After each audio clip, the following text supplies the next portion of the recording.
美日达成一致，把介入台海摆在明面上，这不只是挑衅，大陆没得选。现在大陆面前只有一个选择，就是越早动手越好。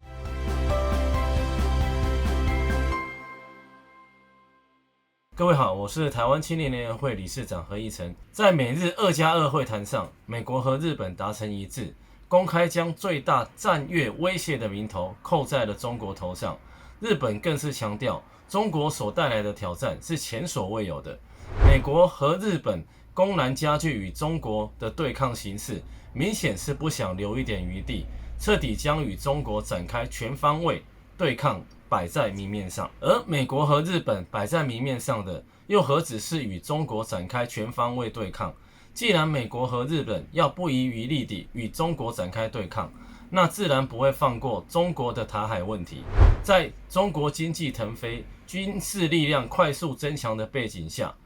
美国越来越明确地将台海问题当成了中国的软肋，持续通过在台海问题上挑衅中国，来证明美国仍有压制中国的实力，并试图通过台海问题来牵制中国的崛起与发展。可是，既然美国都清楚台海问题是中国的弱点，难道中国就不知道吗？大陆一直对台湾十分友好，就是想要用充分的善意感化台湾，通过一种和平的方式解决台海问题，不至于自家人兵戎相见，给外人看了笑话，也给外人一个介入的机会。但将两岸统一视为主要目标的中国大陆，为了两岸统一做了几十年的努力，这些努力可不仅仅是局限于和平统一路线。大陆很清楚，一味友好的是解决不了问题的。两岸几十年都没有完成统一，和平统一是前提，但是也必须做好最终无力完成和平统一的准备。尤其是和平统一的前提是，台海问题是中国的家务事，是大陆和台湾之间彼此的事，绝对不能有外部势力介入。这外部势力的介入，就意味着和平统一会变得更加困难，台海问题也会越来越复杂。面对这种情况，直接用武力完成统一，或许是不得不的唯一选择。也正是因为这一点，在民进党当局的配合下，美台军事勾连不断加深，日本也配合美国在台海的行动，不断增强靠近台湾的军事部署的同时，大陆加快了武力统一完成的脚步。看着解放军的战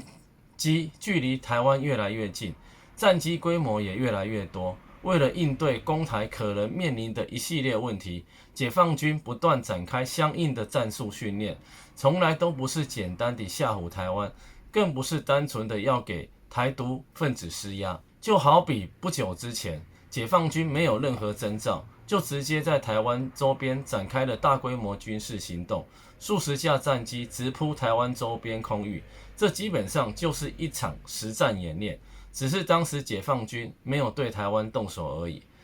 这还仅仅是美台在暗地里不断加深军事勾连，不断试探中国的底线，大陆反击的结果。可是现在，美国和日本各是在2+2会谈上达成一致，